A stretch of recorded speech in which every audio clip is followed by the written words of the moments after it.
Monk in Yellow and Wheels of Fire. The Ikebukuro terminal room was quiet. Naoki checked over it with his horn, finding the place clean and normal. Good, Isamu had moved elsewhere. Although where was he now? Naoki wasn't sure what the blast from the nightmare system would do to a human. He was sure that this place was a desert of Magatsuhi now. Just in case, he took a moment to sense outside the door. We should be safe, the pole's not going to drain us now, he said to assure his followers. Still doesn't feel right here, Uzume said. Out in the halls there were a group of mantra demons with Thor. No, seriously, what now? And Ikusa asked, still bewildered. Do what you like, Thor said. The mantra is done for and there's no point to defending a dead city. Shouldn't we be gathering up who's left and getting revenge? And Oni asked. Most of us left the prison to join the battle, but there should still be some there. Against someone who can do this, Thor said. Sometimes it's better to wait for a prime moment to attack. Then he turned and came towards the terminal room. Their eyes met. Thor's face was hidden, but Naoki felt that he was frowning. I hope you got what you were looking for. More or less, he said, feeling a bit of guilt over causing this. Then again, he'd only been temporary allies and didn't want to see Gozuteno succeed. Hikawa slipped from our grasp, but we will destroy him and his absurd reason. That satisfied him for the moment. Good. He then brushed past Arahabaki to enter the terminal room. The other demons started grumbling to each other. Naoki ignored them and headed to the grand entrance. The torches were still burning. Overhead, a red glow lingered as what little Magatsuhi left here continued to flow out. What about the mannequin slaves held captive there? They'd be difficult to sense from this distance. On the other hand, he knew the candelabrum of eternity was beyond the door to the east. That could wait. Inside the mantra's former headquarters, the air felt parched. A lingering taste of death remained even though no bodies were in sight. There were few remains of celebration around, broken mugs, spilled drinks, scattered cards. While it disturbed him, he had to keep in mind that these demons would have brought back human sacrifice as a normal thing. Nihilo was no good for any world, but neither was mantra. The cells were still locked when they arrived at the basement. But with the new guard gone, Naoki found a control panel on its dais.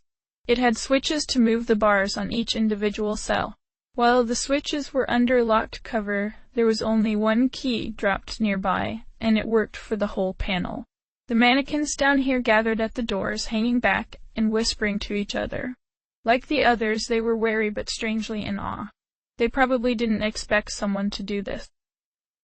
One of them was eventually brave enough to approach their group. What happened? The Assembly of Nihilo launched their nightmare system and killed almost all of the mantra demons by draining their Magatsuhi. Naoki explained. See, it's just like he said. One of those holding back said. Just like this guy. So what do you mean to do with us? Their spokesman asked. Let you go to do what you like, Naoki said. You can take what others of your kin are still here too, wherever they are. If you head south, you'll find a cemetery with an entrance to sewer tunnels. There's a group of mannequins hiding out there. Really, you're not going to take us for your own? Unlocking the last switch, he shook his head. Don't need to. Oh, thank you very much then, the spokesman said, giving him an awkward bow. One of the female mannequins came forward. If you don't mind, could we ask you to save our leader, Futomimi? They had a leader? Is he in a different cell here? Naoki asked. No, he was taken to Kabukicho prison, along with most of our kin, she said. See, he's a prophet. He even predicted the fall of mantra just like this, that their lives would flow upward like water, and even Gozuteno would die. That did happen. What kind of things could a prophet find out? He was most interested in getting away to the obelisk, but his own visions weren't something he could control. Perhaps Futomimi could, and would do the small favor of locating the obelisk in exchange for freeing him and the other mannequins. We don't have a chance to rescue him, even with the mantra gone, the spokesman for these mannequins said. But I remember hearing about you that your group defeated Thor without trouble. You should be strong enough. How complicated was this path to finding Yuko going to get? Whatever that answer was, he just needed to keep going. All right. Do you know how we can reach Kabukicho? He was met with blank stares until a mannequin came from the other hall of cells. I have seen them set out with groups on the raised highway outside of here. They've made a few trips out there and back, so the path from there should be clear. Sure, I'll see what I can do, Naoki said. As they headed out of the headquarters, Tsuruta asked, "Why'd you go and set those mud dolls free?" Because they were struggling enough as it was, and he may as well use his power to do some good, no matter how small. But would they really understand? Just because, he answered. There's no reason to do it or not, Matador said, not really caring. Although if you do enough for little people like that, they might just start worshipping you. There, that's as good a reason as any, Naoki said, making his demons laugh. He felt sick at the idea he was fine enough with their gratitude. Be ready, we're going after the two fiends here since we're in the area. Do you wish me to fight by your side for this? Matador asked. Or should I go help keep an eye out for angels? He wanted to win this game of Candelabrum, but then losing and getting captured by Michael again was something to avoid at all costs. Go keep an eye out. I'll call you back if I need the extra strength. At your service, Matador said, giving a bow before he faded away. We're battling other fiends, Tsuruta asked, curious and interested. Of course, it's a competition among his clan, Arahabaki said with a chuckling echo. We get the honor of participating as his followers. Uzume nodded. A battle like these are why Matador follows Demi's orders now. He'll win the right to command these other two when we defeat them. The swordsman grinned and pumped a fist in the air. All right, sounds great. Like before, we'll take this as normal, Naoki said, taking out the candelabrum. Tiny black embers hung on the wicks. I just hope I don't die again. Although he fully expected to. Following his senses and the candelabrum's guidance, they found their way into a darkened hall littered with debris. Naoki had to walk carefully to avoid the shattered glass around them. It looked like this used to be an office complex, full of tiny rooms, with desks and fallen supplies. Somewhere in here, a bell occasionally chimed. It was an eerie thing in the otherwise silent place. Right when they turned a corner to where the candelabrum led them, the bell sounded again. On a large crate shoved into a dead end, a skeleton wearing the golden robes of a monk was sitting patiently. The bell they'd been hearing was in one of his hands. Another golden candelabrum was sitting beside him, its black flames reaching out towards his. Like Matador had thought, Daisuju was perfectly fine in spite of the nightmare system attack of. How did he start this challenge? The monk didn't move, but Naoki felt Daisuju's attention move his way. After a moment of silence, the monk asked, Are you afraid of death? He rang his small bell. Intense radiance filled his body and Naoki died. Humans weren't supposed to die more than once in a lifetime. They were expecting Demi-Fiend to die repeatedly here. 12 times at least, Red Rider said. You think he's so stubborn? White Rider asked. Red nodded. He clung to what remained of his identity long enough for us to escape the hold of heaven. He's stubborn, and this is an unnatural lesson for humans. Pale Rider came back to their side. Perhaps, but he's cautious too, he said. I give him 4 times before he backs off to think things over. It won't be nearly enough to let go of a fear of death, White said. And he could prove clever, finding a way around Hamayan and Mudun. The monk really doesn't have a lot of powerful attacks. All it would take is discovering the usefulness of Tetraja. It would be nice if he loses his fear here and now, so we don't have to resort to such cheap tactics, Pale said. The more times he dies, the more chances we have to lose him. He nodded and immediately took off again to claim Demi-Fiend's soul after another swift death. 4 deaths in a row might not be enough for that, Red said, agreeing with White. Have either of you run into Trumpeter recently? Black Rider asked, coming in from looking around. He told me that he meant to be here for this. No, not since we parted to scout this world. White said. Not since before he fought Matador. Red said. Can't say that I've seen him. Matador said, keeping quiet as usual. They normally didn't get along, but the situation here was more important than personal conflicts. Black tugged at his horse's mane. I overheard something that there is a second trumpeter in this world currently. That would anger him. Red said. They didn't have divine side counterparts to worry about, but Trumpeter did. Only Pale had angels of death to compare with, and a good number of those had fallen as well. One would think we'd spot a divine trumpeter if it's been here as long as we have. White said. I wonder if it's an apocalyptic trumpeter like him, or just a regular one. Red said. If their enemy had sent that down into this vortex world, things could get far more interesting. Pale returned to them. I hope not, because even a small skirmish will increase the danger of this plan. A familiar light filtered into the spiritual realm they were in it. Heads up, they're coming, Red said, drawing his sword. Trumpeter had better show up. That's quite a force, Black said, keeping his scales close to his chest. With little warning, a blue figure stood among them. We just need to defend against them, right? Riziel asked. While Red acknowledged that this outsider was a fierce warrior, he couldn't let himself trust the Wraith too much too. He wouldn't grasp the full gravity of the situation. Of course, you helping? Sure, Riziel said, choosing a point to make a stand from himself. It didn't make up for not having Trumpeter here, but the extra help would be good. This was Lucifer's orders, they wouldn't hold back.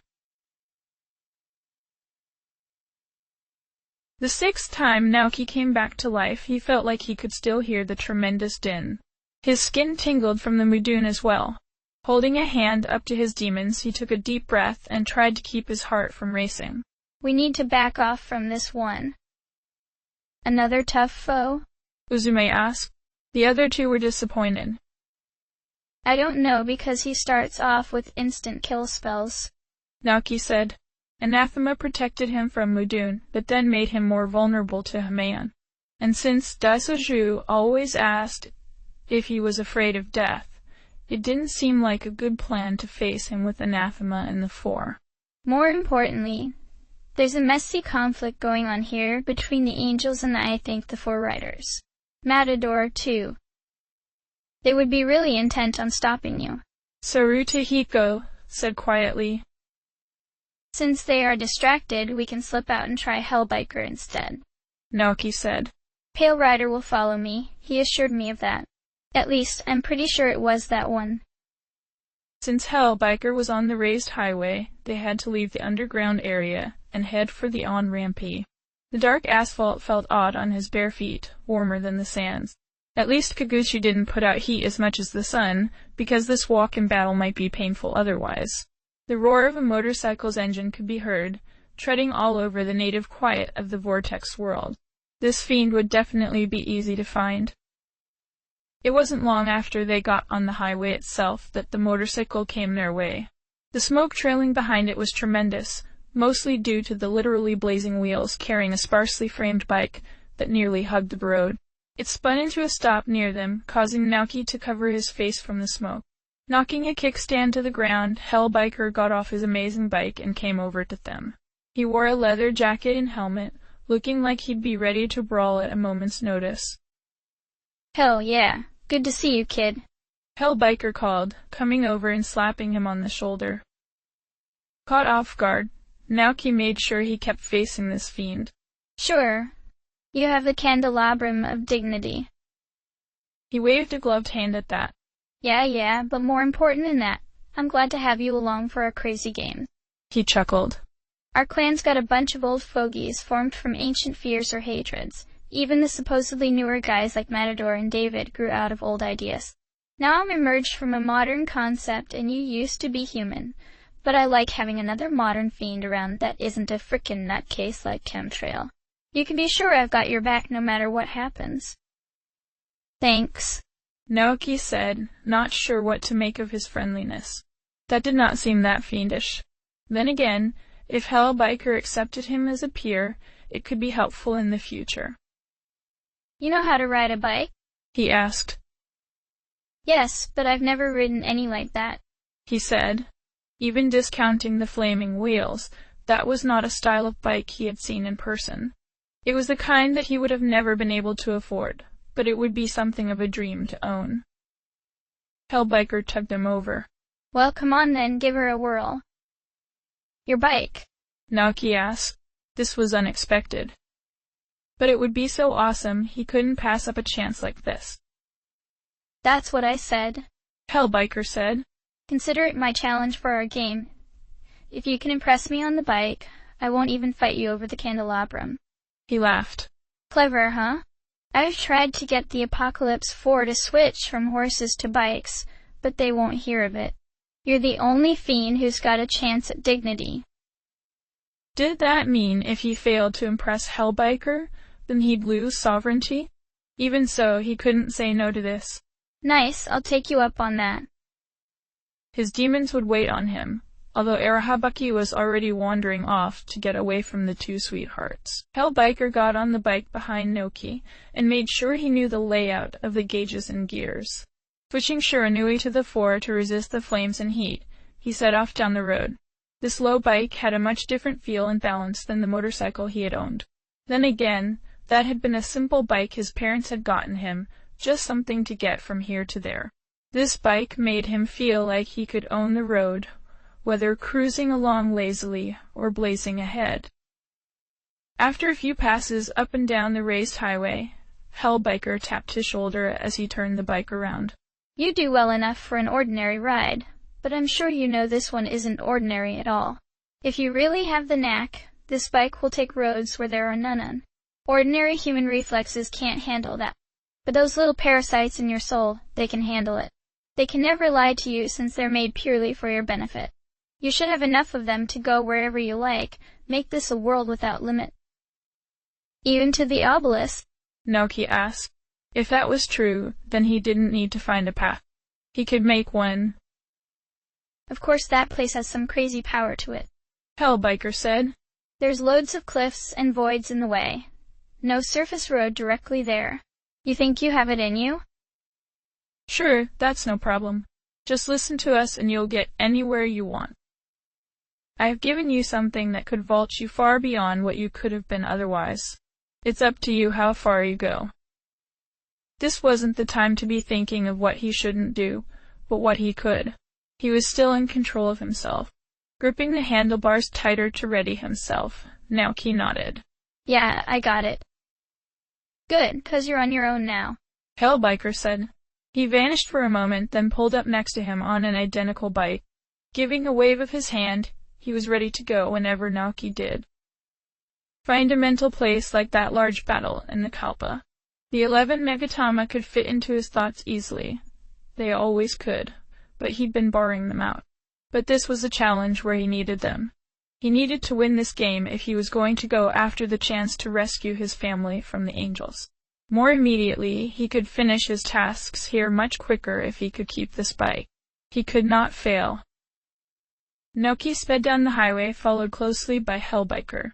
It curled down the sands towards a valley full of cursed ground. Don't worry about that, it couldn't touch them on the bikes. Past the valley, there was a large expanse of landless void that made up the gap to the Ginza area. He needed to be going faster as fast as he could. And there was a small patch of land rising up before the void. Naoki hit that, and the bike flew into the air. While it wasn't quite enough to bridge the whole gap, the bike was equipped for such issues. Pulling a handbar switch that wasn't on normal bikes caused the fiery wheels to flare up and act as though they were their own road. Sand erupted around them when the two bikes hit ground. Now, where was the obelisk in the vortex world? His Megatama immediately gave him the answer, as well as the route he needed to take to get there. The obelisk was a structure that didn't look like it belonged in Tokyo. Made of a strange black stone that shone with Megasui, it stretched up as if it wanted to meet Kagutsuchi. There were no apparent defense mechanisms outside to keep people from entering. aside from how tough this area was to reach. From the patches of human civilization here, there might be an underground train tunnel, or something from another area. Hellbiker whirled around him when Naoki stopped, coming close enough to give a high five. Nicely done, the skeleton said over the two engines. He waved his hand and made a golden candelabrum appear. Then I'll accept you as the victor of my challenge. You can keep that bike too. It'll come and go as any other item you store. Hellbiker lightly punched his shoulder. I am the fiend Hellbiker. I will ride with you anywhere. The way you've done contracts so far is workable, but now that you know your formal name, there's a contract specifically for you. He had been trying to grasp who he had been, but using this would mean acknowledging what he was. But in this vortex world, it could work. I am the demi-fiend. I'll use your power well. Throwing his head back, Hellbiker laughed boisterously. We expect nothing less of you. Then you have business here. You could use a spell to summon your followers to you immediately, but I have never used any. That might be something to ask Yuriko about, but he needed 2 candelabrum to reach the next Kalpa, presumably where she would be waiting. I do have some business to finish around Ikebukuro first, Naoki said, then thought of something. Actually, there is something you could help me with it. I don't know if I can manage it myself, but I have a feeling you can. You are pure beauty and charm from tip. He poked at the tip of her nose. To toe. Everyone should recognize that. Uzume giggled. You got all the charm and power I could ever ask for, darling. You two are being way too cute. Cut back on that, Arahabaki said as he drifted by. She was in such a good mood that she didn't care what he said. Regretting the move from a cute girl to a clay figure. No, I get to help Demi be more badass by showing him how, he said. He's doing well on his own, Tsurutohiko said, looking off down the highway where Demi and Hellbiker had disappeared. He frowned for a moment. What's the matter? Uzume asked. She already had an arm around his shoulder, so she put her head near his. You never had a normal contract. At least this waiting is better than being stuck in a computer. He shook his head. It's not that. I was just wondering about something. Before she could ask him to explain, Demi returned to them with a plan that promised some fun. When would he come back? Dasuju was patient. He would wait here as long as necessary. The conditions of his challenge were simple. If Demi-Fiend entered his battle with any hesitancy or fear of death, then Dasuju was to kill him off immediately. Enough death should jar him out of a human mindset. That is, if he was worthy of being the Demi-Fiend. If Demi-Fiend entered his battle with confidence, then Dasuju was to battle him normally without using instant kill spells. A worthy candidate should have no trouble defeating him that way. The sound of a motorcycle faintly entered his hearing. Beyond normal hearing, he could tell that the battle between the other fiends and the angels was dying off. The latter were retreating with their ragged forces. They must have been sent as a sacrificial distraction, so the Seraph Michael had another shot at Demi-Fiend's soul. Maybe they realized the boy was no longer around. The sound of glass exploding as a motorcycle burst into the building reached him. Dasuju rang his bell, wondering what Hellbiker was up to now. From the sound of it, he was actually driving through the halls. Such a reckless youth. Flickers of firelight appeared on the walls. In the next moment, the motorcycle barreled into his little dead end and smashed right into his crate to stop. Dasuju briefly saw the Demi-Fiend as he jumped off the bike. What fear he had was reasonable, and his confidence was far greater than previous attempts. Then he got thrown down the dead end towards the main hall. While that initial ambush was highly damaging, Dasuju didn't let that ruffle him. He corrected his poise so that he would come to a stop sitting upright before he slammed into anything else. An Arahabaki crashed into him, quickly followed by an expertly placed sword strike, and he died. It was marvelous coordination. Dasuju had known Demi-Fiend had those followers, but they'd still slipped beneath his notice because their leader was not with them. While his fear of death hadn't been totally discarded, he felt that Lucifer would approve of this method of winning. When Dasuju gathered himself enough to appear in spirit, Demi-Fiend had already retrieved the candelabrum of eternity from the new pile of rubble. You have done well. Dezushu said. An excellent timing as well. Things have quieted down. Demi-Fiend raised an eyebrow at that. You kept asking if I was afraid of death, but you all seem afraid of me dying and getting lost to the angels. More the latter than the former, he admitted. It would be a pity to see you succumb to them. Or to lose what you all have already invested in me, he asked. This one was very sharp. Dezushu rang his bell in lieu of a response to that. In recognition of your superior strategy, eternity is now yours, as well as myself. I am the Fiend Dezushu. Allow me perform your funeral for you. To his credit, he didn't outwardly show a human reaction to that. I am the Demi-Fiend. I'll use your power well. Behind Demi-Fiend, Hellbiker tapped his cheekbone and stuck up his thumb. Even if he was old, Dezushu understood the signal. They'd snared him just as planned. Excellent. Naoki's next goal was Kabukicho prison, in order to keep his word to the mannequins. But now that he had the 2 candelabrum, it made sense to go back into the labyrinth and see if Yuriko would teach him how to call his contracted demons to him no matter where he ended up. And before even that, Tsuruta Teiko had a suggestion for him. I'd like you to fuse me and Uzume together. Really? Uzume asked, her expression bright. That was a weird expression of love. You sure about that? Naoki asked. Tsuruta Teiko nodded. Absolutely, I'd love to be a greater part of her. Nodding enthusiastically, Uzume added, It'll be great, I'm sure. Recalling that Huopo had said the same kind of thing for fusing with Zen, which led to Urahabaki here, Naoki was inclined to believe them. All right, there's one right here. Thank goodness, I was hoping for that, Urahabaki said. But as they were heading to the terminal area of Ikebukuro, Naoki sensed something different. There was a human there. About his age, a girl, hoping this would go better than things had with Isamu recently. Naoki walked over there quicker to catch her. Chiaki, good to see you again. Hello, Naoki, she said, smiling as she came over with her guardian Persephone. It didn't last long as she glanced at the others with him. Interesting crowd you have with you. She didn't sound that interested. While Hellbiker had vanished off to return to the highway until called, Dezushu was hovering along after his other demon. They're under my command, he said. What are you doing here?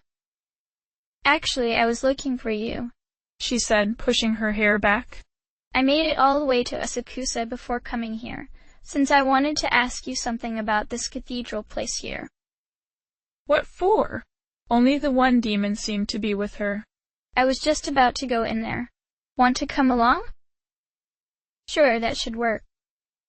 The minister here had the same kind of look and scent as the one in Ginza. Perhaps it was part of their organization. While the minister checked over his palms to make sure the fusion would be successful, Naoki visualized the demon that would result, Lady Kushinada. She excelled in magic and luck, with varied support skills and potential to pick up Agi-type spells. Her basic healing spell was far better than what Uzume had currently, although Dezushu outclassed them both for healing. Still, the fiends came and went if he didn't specify what he wanted them to do. Having a healer who'd definitely stick by his side was good. He was limited on how many skills he could pass on to her, so he chose Tsuruta Teiko's Torukaja and Uzume's Mazio and Mazan. An elegant lady came out of the fusion, although she definitely wasn't human because of her blue skin and faintly glowing green eyes. I am the Lady Kushinada. It's a pleasure to serve at your side. After nodding to her, Naoki turned to Chiaki. So what did you want? I want to be fused with Persephone so I'm not so helpless wandering around in this world, she said. She was choosing to be half demon. What? He asked in disbelief. We need someone to claim responsibility and observe her in case something goes wrong, the minister said. Such a fusion is more unpredictable than usual. I don't think that's a good idea, Naoki said. She tried to look calm, but he could taste the anger at his refusal. Why not? You must know how rough this world can be. We need everything we can get to keep going. She should be able to protect you as long as you keep close and know her weaknesses, he said. I need to be able to do more than just keep safe, Chiaki insisted. I need to personify my chosen reason of Yasuga, so that the demons don't doubt in me. Your reason? Naoki said, feeling a familiar sensation from his horn. He didn't slip into a trance, but he knew one would come. Let's go somewhere else and discuss this. End of chapter.